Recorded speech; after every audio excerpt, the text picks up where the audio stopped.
Bonjour à tous, nous sommes dans les jardins de la Paloma, donc, qui est un des lieux à Monaco dédié à l'art contemporain, à la création et évidemment à la création francophone. C'est la raison de notre visite avec 300 millions de critiques ici. Et nous sommes avec Jean-Charles Curaud, directeur des affaires culturelles de la Principauté de Monaco. Tout ça a un sens, on va le décrire, il y a beaucoup de choses. Mais est-ce qu'on peut donner un peu une sorte de tableau général des activités culturelles telles qu'elles se déroulent dans la Principauté ? Alors, il y a énormément de choses, c'est vrai. Monaco, ce sont les ballets, c'est son orchestre philharmonique, l'opéra, ouais. Du théâtre. Qui est magnifique, l'opéra. L'opéra magnifique, petit opéra Garnier, vous le savez. Des expositions, enfin bref, la totalité de ce que l'on peut offrir dans le domaine culturel cultivé, on va dire. Voilà. Et il y a une fondation Bacon, enfin il y a beaucoup de choses importantes, des collections qui sont derrière nous et dans un autre lieu. Ça, c'est le musée national, ouais. Oui. On est dans la pointe de l'art contemporain ici, c'est vrai. La princesse Caroline, la princesse de Hanovre, qui est notre ministre de la Culture, souhaite que la culture soit quelque chose qui se partage. Vous avez vu la Principauté, on peut la voir là d'un coup d'œil. C'est un tout petit endroit avec un bassin de public de à peu près 50 100 000 personnes maximum. Donc la particularité de Monaco, c'est le fait d'accueillir des visiteurs qui viennent passer du temps et puis d'accueillir aussi des gens qui viennent travailler et d'autres qui viennent s'installer pour 2 ans, 3 ans, 10 ans avec leur famille. La politique culturelle, c'est cette chose qui va permettre à tout ce monde-là de vivre ensemble et de partager des valeurs, des plaisirs, des moments d'émotion. Voilà.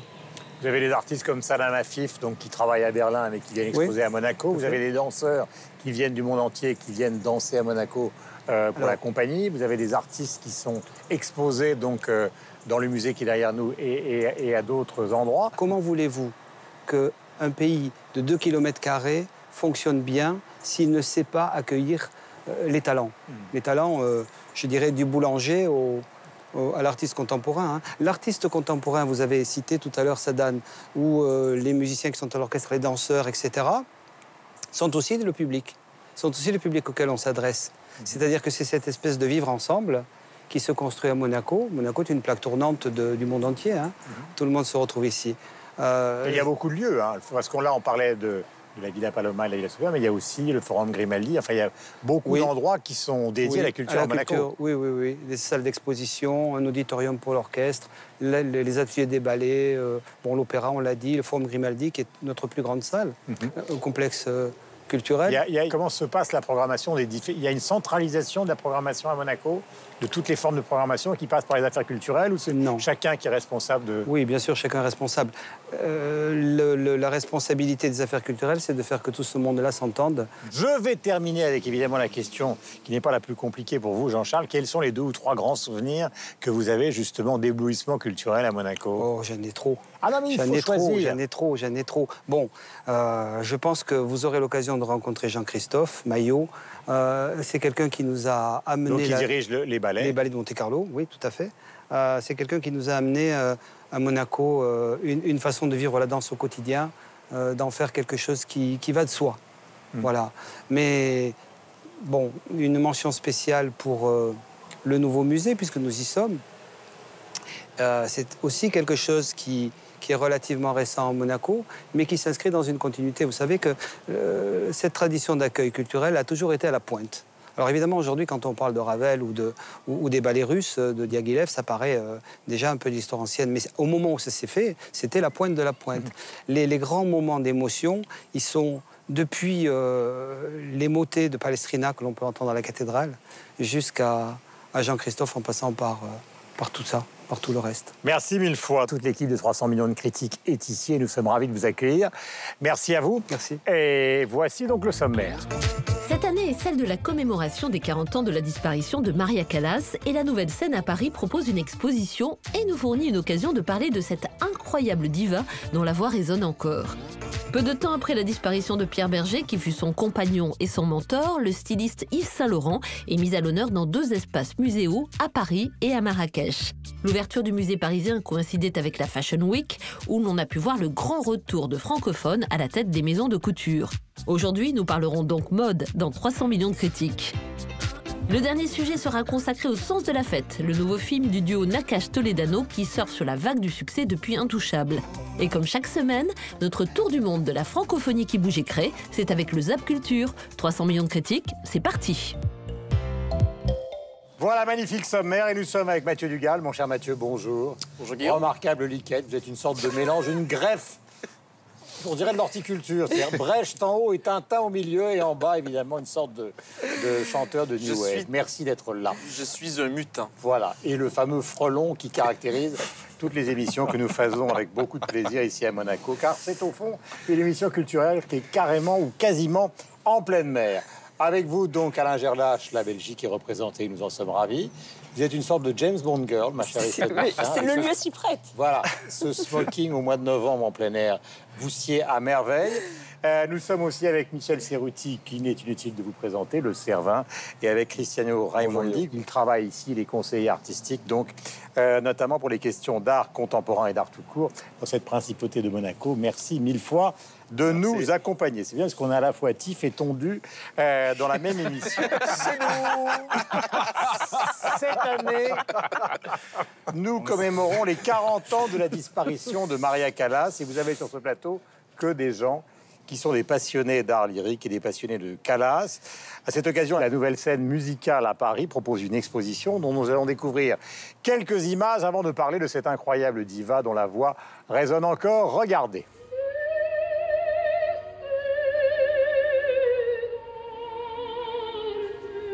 J'ai vécu d'art, j'ai vécu d'amour, chante Maria Callas dans le rôle de Tosca. Une voix hors du commun pour une vie qui l'est tout autant. Ce sont dans ces deux univers, artistiques et privés, que nous plonge ces 800 mètres carrés d'exposition. C'est Maria by Callas, parce qu'en fait, les deux ont toujours coexisté dans sa vie.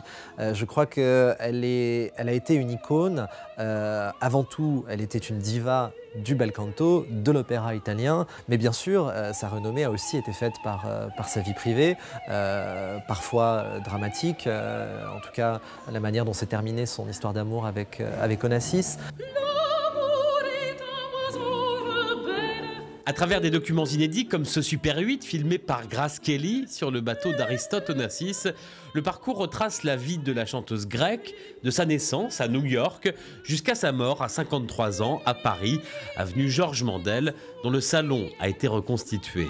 Pourtant, peu de reliques et pas d'ambiance mortifère dans ces salles où l'on se laisse guider par la voix de la Callas, présente partout. On a voulu éviter ce côté fétichiste sur l'objet ou ce côté poussiéreux de revenir sur quelqu'un. Oui, certes, elle a disparu il y a 40 ans cette année, mais c'est quelqu'un qui était moderne à son époque et qui est, je crois, encore moderne. Et ce qui m'a intéressé, c'est de la ramener aujourd'hui, en 2017. Entendre Maria Callas comme si on était face à elle, à l'opéra, voilà justement l'idée de cette salle qui nous immerge à 360 degrés. Tout au long du parcours, à suivre casque sur les oreilles, ce sont les mots de la diva qui nous guident. C'est elle qui nous raconte, du début à la fin. C'est sa voix parlée, bien sûr sa voix chantée, mais c'est elle qui nous raconte. Et du coup, c'est son point de vue interne qui m'a intéressé, et je pense qu'il est celui qui va intéresser le visiteur, d'entendre ce qu'elle avait à dire. Et comme dans cette loge reconstituée avec ce petit tableau qu'elle ne quittait jamais, c'est un peu du mystère Callas que l'on effleure sans jamais vraiment le percer. What makes a person like yourself? I wouldn't know. Wait a minute. A total legend that I wouldn't know. that can go on, create such dramatic excitement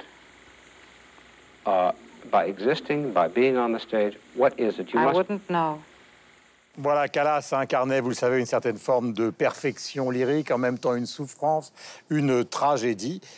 Nous allons parler évidemment de sa carrière, et ce qui est intéressant, c'est que beaucoup de ceux qui sont ici, sur le plateau de 300 millions de critiques, sont des passionnés de Callas. Cristiano, vous êtes le régional de l'étape, mais vous avez aussi dans votre famille, j'aime bien employer ces expressions débiles, mais vous avez aussi dans votre famille quelqu'un qui est très important dans le monde de la musique, qui est votre papa, monsieur Raimondi. Alors, est-ce que la Callas a accompagné un petit peu l'enfance? Est-ce que vous arrivez à percevoir ce qui chez elle est exceptionnel? Oui.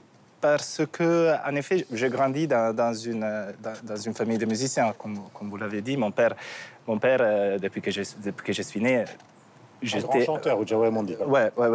Il m'a toujours, disons, gentiment obligé à aller voir tous les spectacles. Et j'étais souvent entouré par des gens dans des dîners qui avaient rencontré aussi Maria Callas, dont aussi mon père. Mais j'ai grandi un peu aussi avec cette mythe. Et c'était un mythe surtout, le mythe c'était lié à cette voix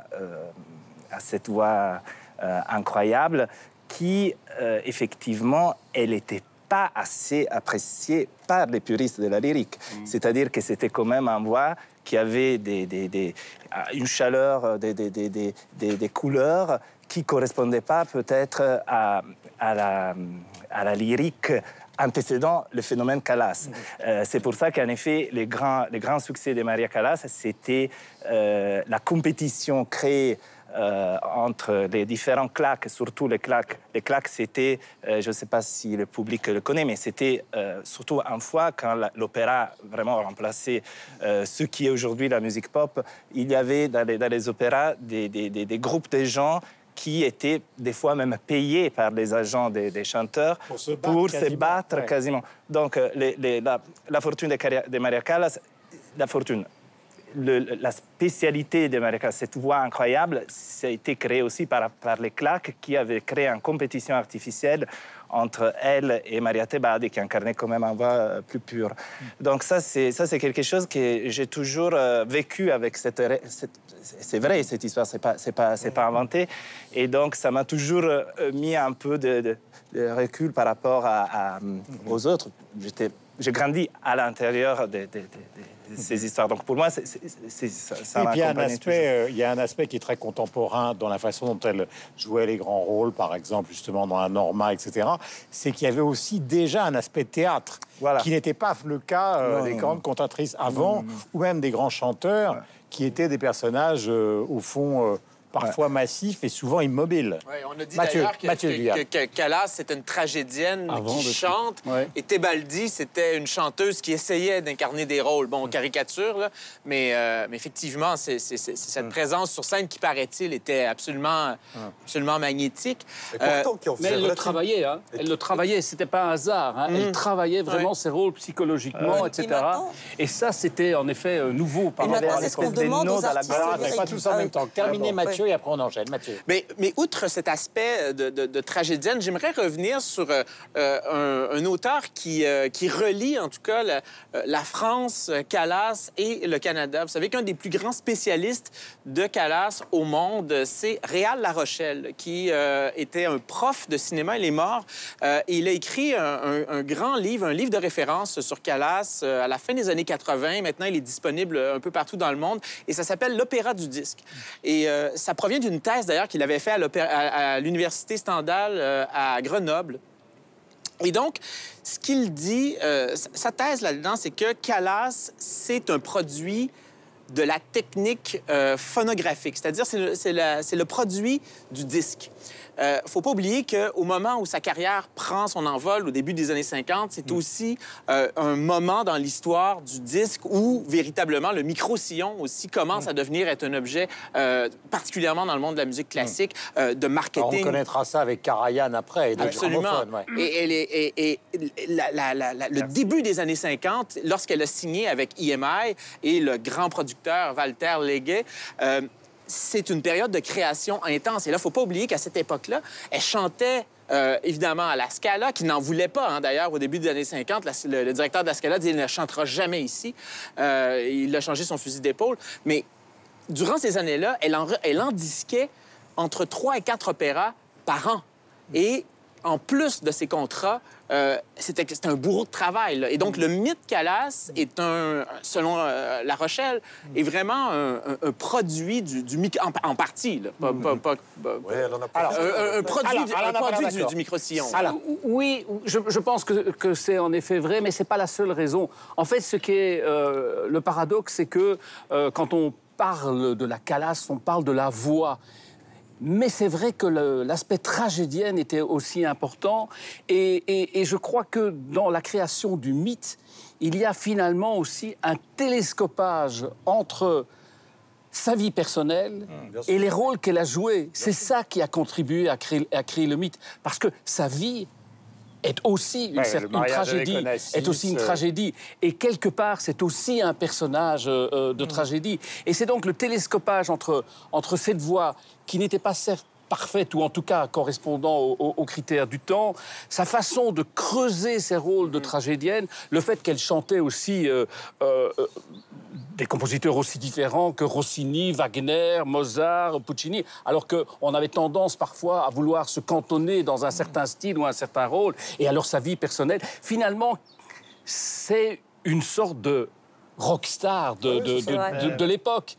Elle répond à un certain nombre de critères parce qu'il y a un télescopage entre la musique, la scène, le mythe et tous les mythes qui sont véhiculés. La vie privée, effectivement. Et la vie privée, évidemment. Qui a été abondamment commentée dans les journaux. Nous sommes à Monaco, on l'a souvent vu sur les bateaux d'Onassis, donc dans la baie qui est derrière nous. La perception que vous en avez. Oui, et justement, vous savez que dans cette exposition qui est assez surprenante parce qu'elle s'attache beaucoup plus à justement la personnalité de Callas. On le disait, il y a Maria et la Callas. Enfin, c'est comme ça que le voit le jeune commissaire. Il a 31 ans et il y a 4 ans encore, il ne connaissait pas la Callas. Ça peut paraître surprenant. Mais en même temps, ça donne une fraîcheur aussi à l'exposition. Et il a mené pendant 4 ans une enquête sur la Callas. On voit ce petit tableau que son époux lui avait offert, cette lettre absolument déchirante qu'elle a écrite à Onassis en l'appelant « Mon âme ». On voit aussi ce petit film qu'a tourné Grèce de Monaco. Alors, on pense que c'est un film en Super 8. Et Tom Wolfe, pour le citer, puisque c'est le commissaire de l'exposition, a retrouvé cette petite vidéo et c'est assez émouvant de voir ce film. Alors je crois qu'elle avait quand même un lien très fort, n'est-ce pas Cristiano, avec le rocher, la principauté. Onassis, jusqu'à quand il n'a pas représenté une vraie menace pour la principauté, était quelqu'un de très, très important ici. Ils habitaient ici, donc Callas, elle ne chantait plus. Elle n'a jamais chanté, je crois, l'opéra de Monaco. Elle n'a jamais chanté parce qu'en effet, quand Callas elle était avec Onassis, elle avait arrêté de chanter. Elle a complètement, elle s'est annulée en tant qu'artiste pour suivre son rêve d'amour. Mais c'est ça la tragédie. Donc, elle a vraiment jamais, elle a vécu ici, mais elle a jamais exercé son. Michel. Ce qui est rigolo aujourd'hui, Christian l'expliquait, c'est qu'on a tendance, 40 ans après son décès, à oublier combien ses débuts ont été difficiles et combien elle a été décriée. Aujourd'hui, quand vous discutez avec monsieur et madame tout le monde, ou même avec des critiques musicaux, en général, c'est toujours Maria Callas, c'est une référence extraordinaire.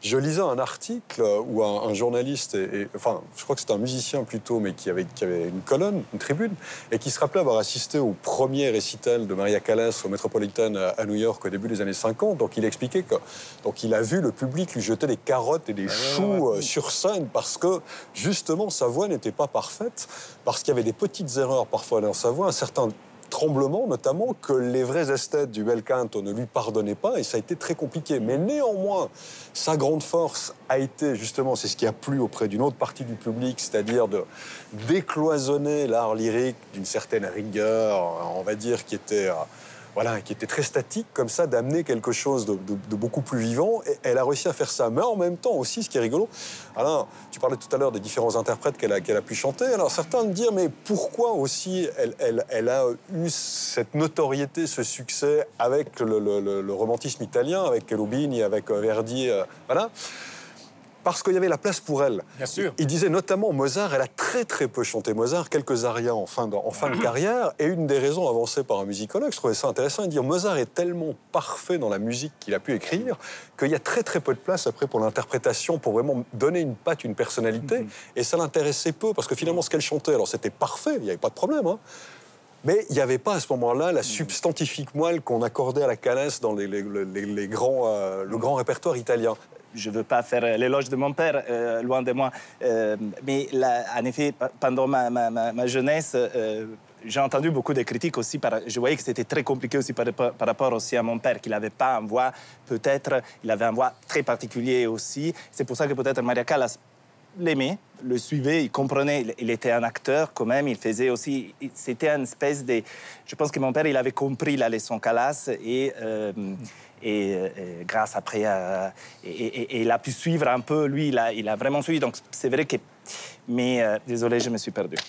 Non, mais c'est pas grave, vous n'êtes pas perdu. En tout cas, quand on réécoute, par exemple, des grands airs comme Casta Diva, etc., que vous trouvez évidemment partout sur Internet, et cette espèce de fragilité tragique est absolument exceptionnelle comme son, même si ce n'est pas la perfection, parce que moi, je me souviens d'avoir été voir récemment au Théâtre des Champs-Élysées Cecilia Bartoli chanter exactement la même chose. Originaire de Parme, elle a un côté Sophia Loren, Bartoli, c'est qu'elle arrive. Et en même temps, la tragédie est là. La complexité vocale est là aussi, mais il n'y a pas ce côté presque au bord de la chute qu'on sent toujours chez Calas dans n'importe lesquels des grands airs qu'elle interprète, et c'est ce qui fait effectivement son charme. Je voudrais quand même montrer ce livre aux éditions de La Martinière, donc pour la scène musicale, où on retrouve donc ce beau portrait donc de Maria Callas. Voilà pour le réalisateur, notre ami, le temps de le regarder. On va donner ça donc. Cristiano, vous donnerez ça à votre papa, donc Ruggiero Raimondi. L'exposition de la scène musicale rend hommage à la Calas pour le plus grand bonheur des fans. Là, nous passons à l'interactivité, qui sont encore extrêmement nombreux, évidemment. Sur Instagram, Florence écrit à son sujet cette jolie phrase, une voix, une musique, un supplément d'âme. Parfois, on a la sensation qu'on peut toucher le ciel pour réagir. Le compte de l'émission, la page Facebook et toutes les indications que vous trouvez au bas de l'écran. Deuxième sujet, c'est effectivement la présence ou le retour de grands designers français à la tête des grandes maisons de couture. Peu de temps après la disparition, vous le savez, de Pierre Berger, qui fut son compagnon et son mentor, le styliste Yves Saint-Laurent se voit mis à l'honneur dans 2 expositions, une à Marrakech et une à Paris, donc avenue Marceau, au siège donc, qui était le siège de Saint-Laurent. L'ouverture de ce musée parisien donc, coïncide avec la Fashion Week, où l'on a pu voir donc, le grand retour de francophones à la tête des maisons de couture. Nous allons regarder un sujet consacré à l'ouverture de ce musée Saint-Laurent et parler de cette actualité donc, de la mode qui passe et qui est renouvelée eh bien, par des Français, ce qui est une bonne chose. L'adresse est mythique.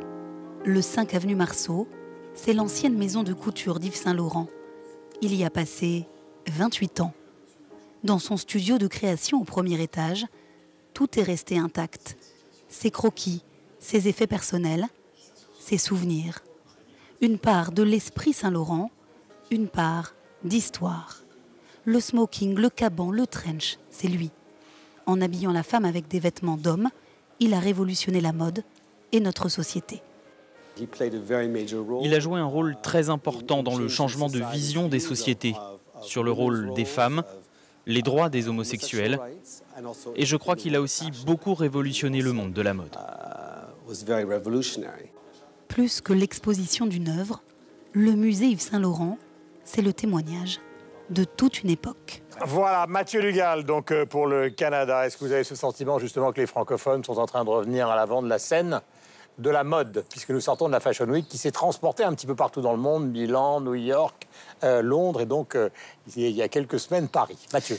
Pour nous, Lapidus, Vuitton, l'équivalent chez nous, ça n'existe pas. On n'a pas ce rapport-là à la mode. On n'a pas cette tradition-là non plus de la haute couture, comme c'est le cas à Paris. Cela dit, il ne faut pas oublier que Montréal est en Amérique du Nord le 3e pôle de l'industrie du vêtement. Si on prend ça vraiment là, de manière très large avec la conception, la fabrication, les usines et tout ça. Et donc, la mode à Montréal, le rapport qu'on a à la mode, il va passer davantage par... bon, on a nos grands couturiers, on pourrait dire, je pense à Marie Saint-Pierre, je pense à Denis Gagnon, entre autres choses, mais on n'est pas dans le label, si vous voulez, haute couture, tel que... D'ailleurs, c'est un label qui est donné par la Chambre syndicale de la haute couture de Paris, là, ce label très particulier-là. Donc, on n'a pas ça.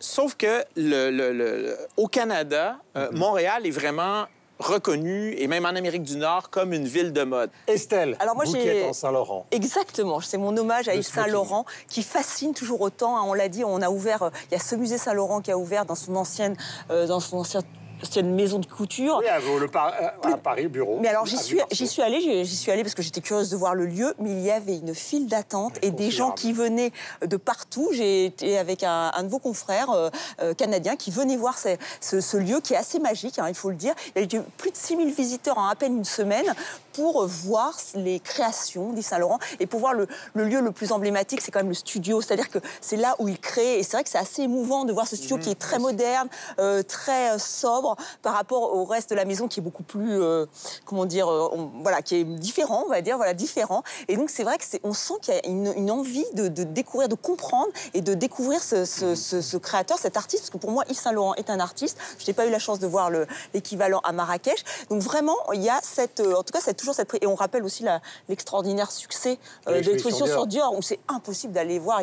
C'est Dior, couturier de rêve aux arts décoratifs, là aussi un succès considérable avec une mise en scène spectaculaire. Et on évoquait la nouvelle génération. Alors, il y a beaucoup effectivement de créateurs francophones qui prennent la tête de grandes maisons, mais celui qui fait le plus parler de lui, c'est Olivier Rousteing, qui est très proche de Céline Dion, parce que moi, je les ai rencontrés, je les ai à peine entreaperçus à la sortie de l'opéra, puisqu'elle était venue avec lui, parce qu'il avait dessiné des tenues. Et juste pour dire, Olivier Rousteing, il a beaucoup de succès, évidemment, mais surtout, là où il est très très fort, c'est sur les réseaux sociaux. J'ai noté ce chiffre, il a 1,7 million de suiveurs sur son compte Instagram personnel. Instagram étant le lieu de la mode. Hein. Voilà, tous les réseaux sociaux, Pinterest, avec Pinterest aussi. Voilà, et c'est autant que Karl Lagerfeld. Et ce jeune homme, il a 30 ans, il se fait connaître de partout, il a un parcours atypique. C'est vraiment un créateur qui sait faire parler de lui. Non, justement, je dis, quelqu'un comme Balmain, aujourd'hui, il est beaucoup plus connu par les gens. Donc, c'est évidemment, les jeunes, peut-être ils s'adressent plus vers Balmain que vers Chanel. En effet, je pense que ça, c'est aussi le pourquoi de cette énorme quantité de gens qui suivent il y a un phénomène de génération considérable. Il y a un phénomène de génération. Après, je ne suis pas sûr que les jeunes d'aujourd'hui soient vraiment fascinés. Je ne sais pas, je n'ai pas vu le public à Paris. J'ai quelqu'un en direct du Marrakech qui me raconte comment ça se passe là-bas, mais à Paris, je n'ai pas vu les générations. Quelle génération de gens ils ont visité, effectivement. Il y avait les jeunes et tout ça. Moi, je suis énormément fasciné par Saint-Laurent, par la création du prêt-à-porter.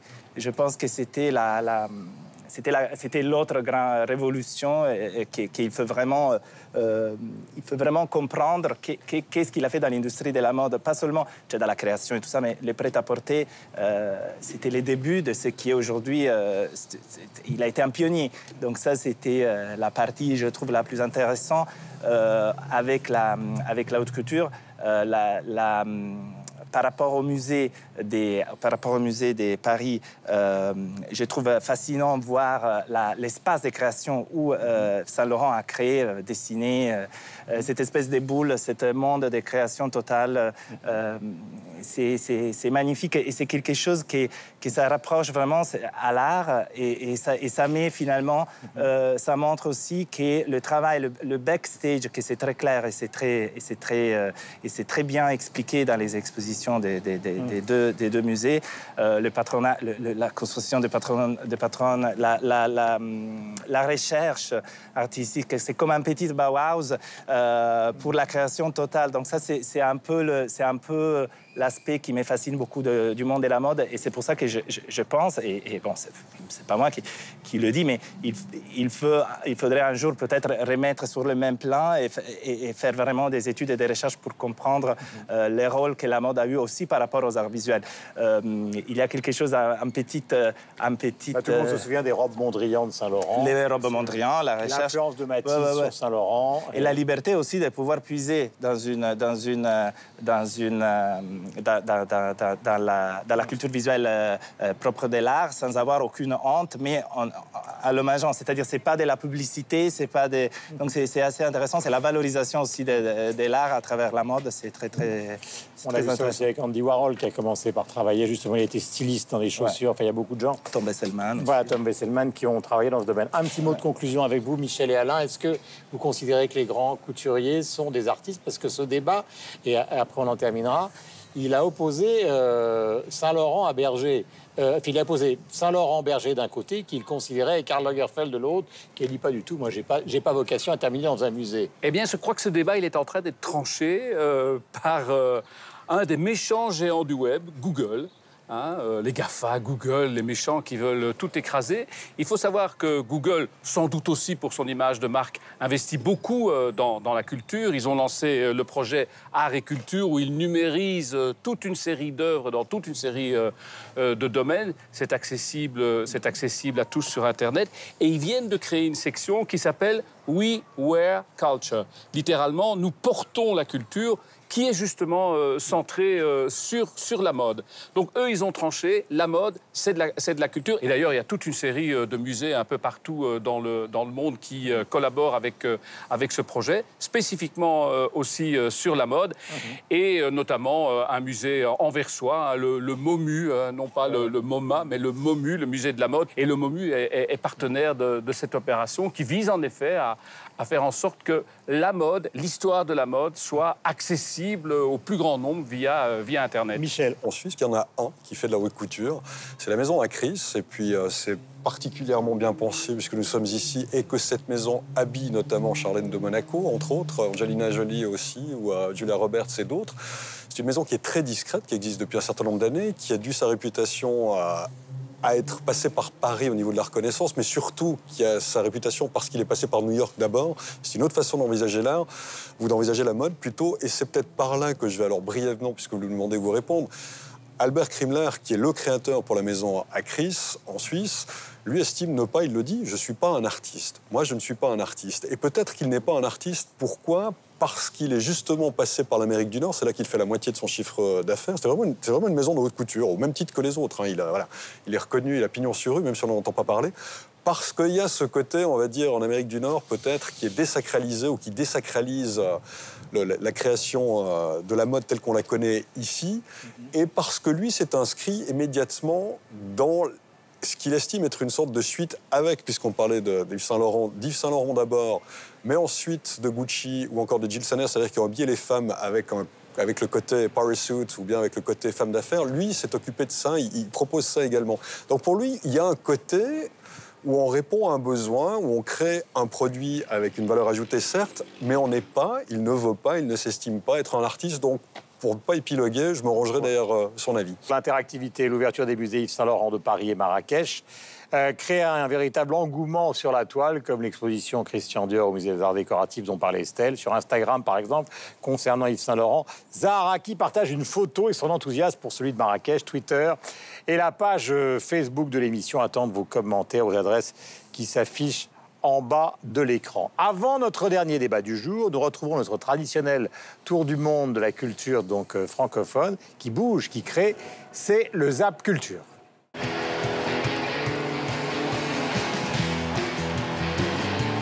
Ce sont les notes de guitare les plus célèbres du monde.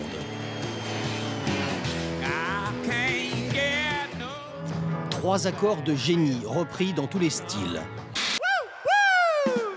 Les papis du rock débarquent en France.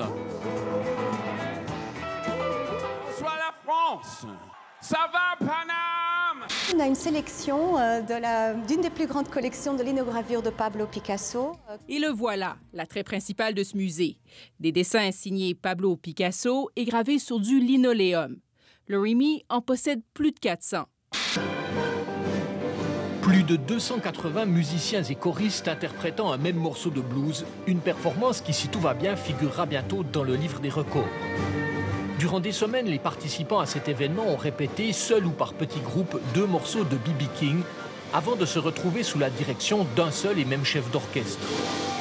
La pièce est exceptionnelle. C'est un dessin d'Hergé qui décore la station métro de Stockel à Bruxelles. L'histoire de cette double bande horizontale est incroyable.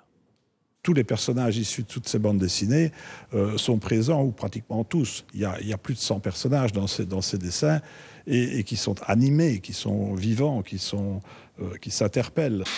À l'Institut français de Libreville ce jour-là, entre 2 accords de harpe traditionnelle, il fallait savoir écouter entre les rimes, celle de No, double champion gabonais de slam. À tous ceux-là dont l'origine gastronomique a fait manger l'expression des petits plats. À tout cela, j'aimerais leur dire que nous aussi, ici, on avance, même si c'est un petit pas. D'un côté, le tango, de l'autre, la breakdance. Les mélangés étaient à Paris osés, mais l'audace a payé. Des chorégraphies surprenantes. qui allie performance, rythme d'enfer et sensualité. J'ai mis tous les danseurs ensemble dans une salle de répétition pendant une semaine et je me suis dit, si à la fin ils ont le sourire, on fait le spectacle. C'est sur la plage de Conakry, entre le soleil et la mer, que ces jeunes artistes guinéens créent tous leurs spectacles, aux confins du cirque, de la danse et de la musique. On prend ce qu'il y a en Europe, on prend ce qu'il y a en Afrique, on essaie de faire les deux, ça va donner une autre chose qui n'est ni africain, ni 100% européen, qui donne un truc qui va être mandingue. Bien protégée dans cette caisse monumentale, il y a l'œuvre d'art la plus spectaculaire de la FIAC. Une sculpture du japonais Murakami, 4,98 m de fibre de carbone recouverte de feuilles d'or. Au musée d'Ixelles, l'exposition inédite consacrée à l'un des plus célèbres photographes français veut aussi surprendre. On y découvre ses premières images en couleur, prises aux États-Unis en 1960. Il n'était jamais content de son travail. Il vous racontait toujours la photo qu'il avait failli faire, qu'il avait ratée. Salut. Un dernier tour de piste. Je suis venu vous dire salut. Avant de poser le micro, pour de bon. Et puis merci d'être venu. Belle, pétillante et drôle. Surnommée Dédé par ses admirateurs, Danielle Darieux pouvait se vanter d'une carrière incroyable. Plus de 100 films, près de 40 pièces de théâtre. Elle n'en revenait pas elle-même. Je ne peux même pas croire que c'est moi. Je vois quelqu'un comme ça, je me dis, il paraît que c'est moi, c'est drôle. Nous allons parler du sens de la fête, qui est le film du duo Nakache-Toledano qui sort sur la vague du succès depuis évidemment Samba, qui a un peu moins marché, mais surtout depuis le triomphe d'Intouchable. Le sens de la fête est son titre. Tout de suite après la bande-annonce, et nous allons parler de ce film qui va probablement se répandre dans l'espace francophone avec beaucoup à la fois de succès, de contentement et de plaisir. Regardez. Je vous le redis là une bonne fois pour toutes, on est dans un château du XVIIe siècle. Donc on est forcément limité en puissance électrique. À l'époque, ils n'avaient pas prévu les ponts de lumière et des sonos de 4000 watts. Bon, donc on ne tire pas tous ensemble sur les lignes. On se coordonne, on échange, hein, on partage. Ouais. Bon, et puis pour finir, j'aimerais bien qu'on évite les tensions. T'es bouché ou quoi? T'es dans le passage, tu vois bien que tu gênes. Qu'on garde son calme. Mais toi, tu vas me recadrer, mais vas-y, viens, mais je t'attends. Ça ne va pas d'être vulgaire. Eh, casse pas les couilles, toi. Votre comportement, votre politesse, c'est la vitrine de la réception. Non, non, je veux personne dans le champ. Regarde, il y a une vieille dans le champ. La vieille, c'est ma mère, hein. Je vous ai dit que je voulais un truc sobre, chic et élégant. Oui, mais c'est complètement l'esprit. Ce soir, c'est une soirée agréable qui nous attend, une soirée chic, sobre et agréable. Qu'il vous voulez. Attendez, il me fait peur, lui, là. Je veux voir toutes les mains en l'air, tout le monde les bras en l'air. Et puis, vas-y. Je peux vous faire apparaître un truc énorme. Alors, c'est pas un oiseau, mais c'est de la famille des volatiles. Attention, 3, 2, 1... Un poulet. On a un client important qui nous a fait confiance pour qu'on lui organise un mariage clé en main. Je dois vous préciser quand même que je suis pas un grand orateur. Eh ben, ferme ta gueule alors, ça sera plus simple. Donc je compte sur vous pour que ce soir, particulièrement, on fasse une belle soirée. Excuse-moi, tu peux prendre le plateau, là, faut que j'aille dans la cuisine. Comment? Ah, pardon. Samy, t'es sûr de toi, là, pour les feux d'artifice?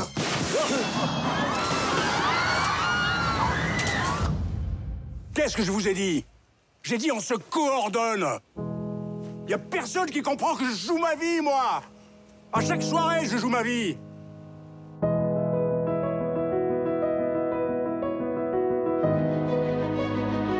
Quel moment magnifique.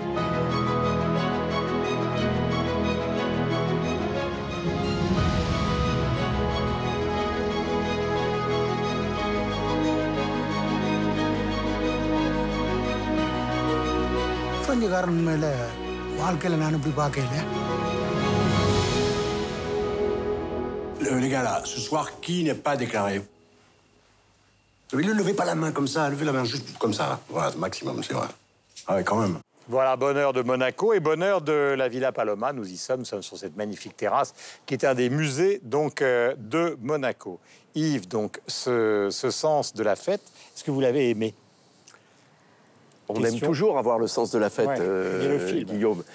Film, c'est une comédie à la française, dans tout ce qu'elle a de réussi, à une heure où nos comédies souvent sont quand même un peu lourdes, voire balourdes, on va dire que celle-là a la qualité de beaucoup de ces comédiens, à commencer par Jean-Pierre Bacry, mais Gilles Lelouch, etc. Un casting assez prestigieux. Et surtout, voilà, les qualités des vraies comédies à la française quand elles sont réussies, c'est-à-dire un mélange évidemment d'humour, parce qu'une comédie dans laquelle on ne rigole pas, on ne voit pas bien quel serait l'intérêt, mais en même temps avec une étude de caractère presque balsacienne.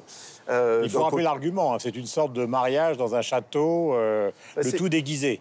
Voilà, c'est une équipe de catering, en fait, d'organisation d'événementiel, qui est dirigée par Jean-Pierre Bacry, qui est un peu en fin de carrière et qui a déjà vécu de meilleurs moments, et qui organise un mariage dans un château, dans une grande famille, avec évidemment un marié qui est absolument odieux, prétentieux, etc., et dont tout le monde a envie de se payer la tête, et certains, d'ailleurs, vont parvenir. Mais alors pourquoi c'est réussi, Jean? On fait la liaison.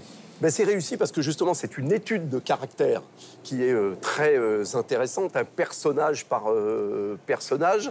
On a même des Indiens ou Pakistanais, je ne sais plus bien. Des Tamouls, des Sri Lankais. Voilà, exactement, ce qui permet certaines plaisanteries, pas toujours les plus fines d'ailleurs, mais surtout il y a beaucoup de tendresse, beaucoup de considération pour les personnages, même dans le traitement de leur ridicule. Gilles Lelouch, par exemple, joue le personnage d'un chanteur de bal qui fait croire qu'il chante de la grande variété italienne, alors qu'en fait, c'est tout sauf de l'italien. C'est du... italien lavabo. Voilà, je ne sais pas comment on dit yaourt en italien, justement. Lei balla italiano, molto bene. Donc c'est réussi. Mais voilà, franchement, ça vaut le coup.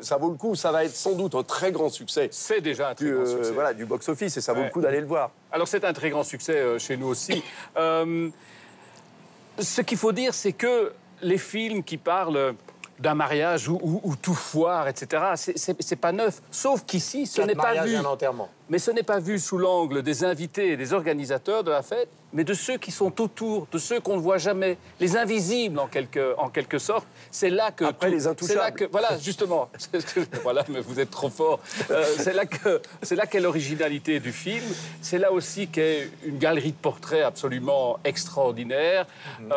Et avec une grande tendresse, vous l'avez dit, avec sans doute aussi un peu de bons sentiments, notamment avec, on ne va pas tout révéler, mais avec le rôle positif qu'ont les étrangers illégaux, non déclarés, etc., et qui, à un moment donné, sauvent quand même un peu la mise. Sortez les feuilletés. Ce que je trouve très bien, c'est que les bons sentiments ne sont pas lourdingues. C'est avec une certaine réserve, et c'est finalement d'autant plus efficace. Il faut dire aussi qu'il y a un certain nombre d'acteurs qu'on découvre, qui sont des acteurs de théâtre, et notamment Benjamin Laverne, qui joue le futur marié, et qui est extraordinaire parce que on a envie de lui foutre des baffes dès la 3e seconde de son intervention. C'est la tête à claque absolument parfaite, d'un bout à l'autre. Et ça, c'est une performance. Et je crois que ça vous a beaucoup marqué. Non, mais juste pour rebondir sur Benjamin Laverne, c'est que c'est un acteur de la comédie française, comme je dis Chemla. Il est là à l'affiche des Fourberies de Scapin. Et c'est vrai que c'est le grand talent de Toledano et Nakache. Ils ont un casting éblouissant. Exactement. Ils sont allés chercher aussi Vincent Macken. Vincent Macken, qui est vraiment un des trublions. Il est réalisateur, acteur. Il est incroyable, vraiment, il fait des films d'auteur, beaucoup. Et là, il se retrouve dans cette comédie. On sent qu'ils se sont entourés de la crème de la crème. Hélène Vincent, qui aussi, vous parlez, qui est une actrice géniale, incroyable, qui joue la mère. Il y a aussi Rouve. On sent vraiment qu'il y a eu un choix sur le casting extraordinaire. C'est très bien écrit. Après, moi, je regrette juste, alors il y a le côté bienveillant, candide, qu'on retrouve toujours chez eux. Voilà, ils sont comme ça, on l'a vu avec Intouchable, on l'a vu avec Samba. C'est leur marque de fabrique. C'est leur marque de fabrique. Ils veulent une société, c'est un peu à l'image de la société française, black, blanc, beurre, mais alors là, tout le monde s'entendrait et le Front National ne ferait aucune... Enfin bref, ne ferait... Tamoul. Tamoul, et où là, tout le monde s'entend et ça se termine bien. Et c'est là où je regrette. C'est que vraiment, je regrette que ça ne parte pas totalement en délire. C'est ce qui se passerait dans du cinéma britannique, voire du cinéma américain. On pense à The Party, où là, ça part vraiment en vrille. Là, à la fin, tout est bien qui finit bien. Michel, un dernier mot. Oui, il est sorti en Suisse, le film, en même temps qu'il est sorti en France, d'ailleurs. Et je peux que rebondir sur ce que disait Yves quand il parlait des comédies françaises. C'était d'ailleurs le titre d'un article, d'une critique dans un des quotidiens genevois. C'était une comédie française, 3 petits points, et drôle. Parce que... Excellent. Bah, voilà, ça résume pratiquement tout, c'est-à-dire que c'est pas tous les jours le cas. Et à la surprise du chroniqueur et du journaliste, il disait, je suis allé voir ça avec quelques réserves et j'ai vraiment ri. J'ai vu le film également et j'ai vraiment ri. Et alors, ce qui était drôle aussi pour l'Helvète que je suis pour parler de ce film, c'est de lire les doubles critiques. C'est-à-dire qu'en Suisse, quand vous lisez des critiques en lien avec ce film, c'est-à-dire qu'on s'arrête finalement juste au fonctionnement du film, à ses qualités, aux dialogues qui sont millimétrés, au jeu d'acteur qui est très bien fait, et puis on met de côté finalement le côté critique sociale qui va de pair avec ce film un tout petit peu, alors que c'est une des premières choses, évidemment, qui, en France, ressort, avec certains qui sont en accord, d'autres qui sont en désaccord avec la signification de ce film, c'est-à-dire un état des lieux de la France aujourd'hui, dans les rapports de force, notamment les difficultés que peuvent avoir des patrons de PME aujourd'hui dans le tissu économique français. Alors ça, c'est quelque chose qui ne touche pas tellement le critique suisse, qui s'arrête plus à la mécanique simplement de la comédie en soi, et qui fonctionne bien. Les critiques ont été très bonnes, l'accueil est très bon, et moi j'imagine que le film va avoir un succès également en Suisse et ailleurs, parce que franchement, c'est une très jolie comédie où on rit beaucoup. Même si de temps en temps il y a quelques longueurs, mais d'une manière générale, c'est un très joli film, et Bakri est impayable. Pardon Michel, est-ce qu'Intouchable a eu un énorme succès au Québec? Oui. Bon, est-ce qu'il y a un remake qui est préparé par les Américains? Les comédies françaises fonctionnent généralement assez bien au Québec. On a une longue tradition d'amour de ces comédies françaises-là. On n'a qu'à penser à Pierre Richard. Pierre Richard est une star au Québec et ça remonte à très, très loin. Donc, oui, il avait été fêté notamment par le Festival Juste pour rire à Montréal. Oui, il a même participé à quelques films québécois également. Le sens de la fête, nous passons à l'interactivité, a eu droit à beaucoup de commentaires sur Twitter, beaucoup d'articles dans la presse, évidemment, en France et dans l'espace francophone, comme celui d'Anna, par exemple, le sens de la fête du génie d'Anna, des acteurs hors normes, du rire, de l'émotion, on l'a cité tout à l'heure, mais c'est vrai que l'appel de plus en plus d'anciens ou de récents comédiens de la comédie française, Gallienne, Ninet, qui viennent la quitter, etc., c'est un des grands trends du moment, de l'émotion, des images absolument sublimes, des musiques, tout. Chapeau, dit donc Anna sur Twitter, page Facebook de l'émission, et commentaires aux adresses qui se trouvent au bas de l'écran. Les coups de cœur maintenant pour clôturer ce 300 millions de critiques à Monaco avec ce temps absolument sublime.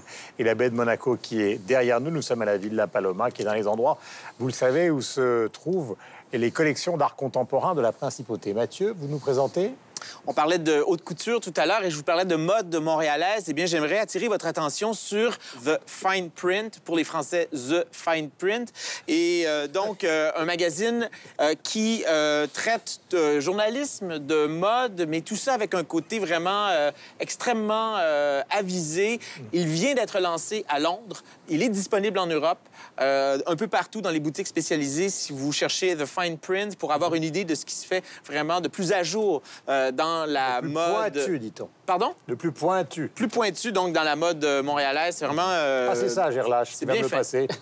Passez ça, Gerlache. Gerlache, passez ça à SL. Oui. Concentrez-vous, Gerlache, c'est à vous. C'était encore mieux que Citizen Care. Voilà.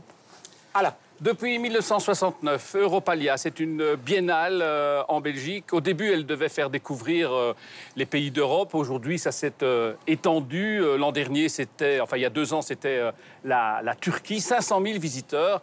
C'est une opération culturelle gigantesque avec des expositions, de la musique, du théâtre.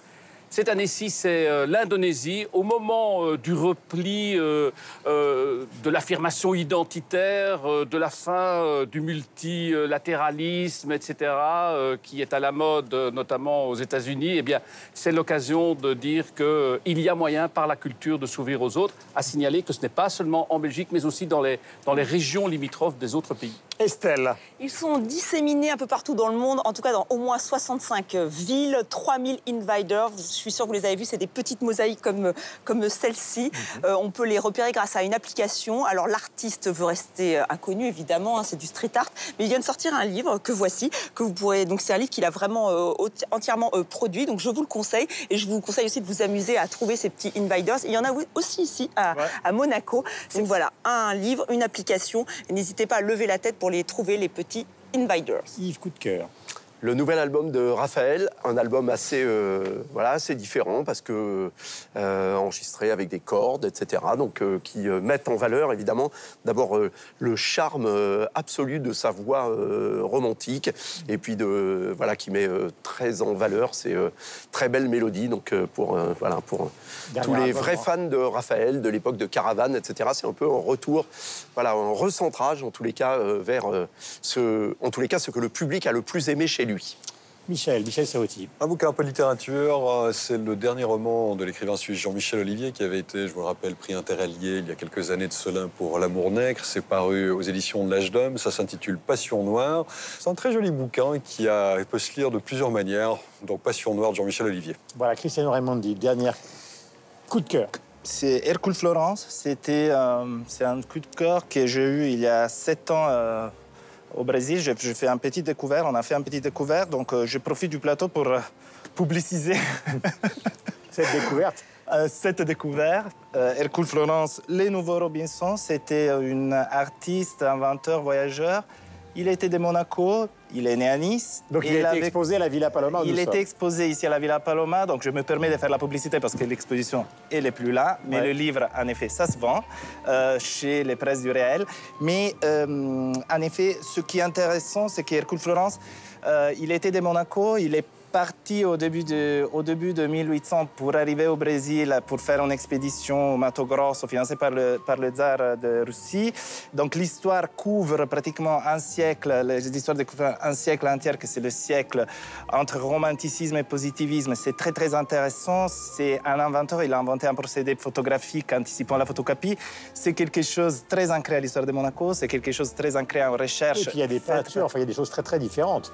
Énorme. C'est absolument, c'est vraiment une découverte c'était un découvert pour nous. D'ailleurs, nous, encore aujourd'hui, on continuera à l'étudier et je pense que ça peut être un découvert pour le public On redonne son nom, comme ça les gens vont chercher un peu sur les moteurs de recherche. Hercule Florence. Hercule Florence. Merci à tous. Nous étions ravis de vous accompagner pour ce numéro de 300 millions de critiques. On se retrouvera une dernière fois la semaine prochaine à Monaco. Nous sommes à la Villa Paloma. Ciao et la semaine prochaine.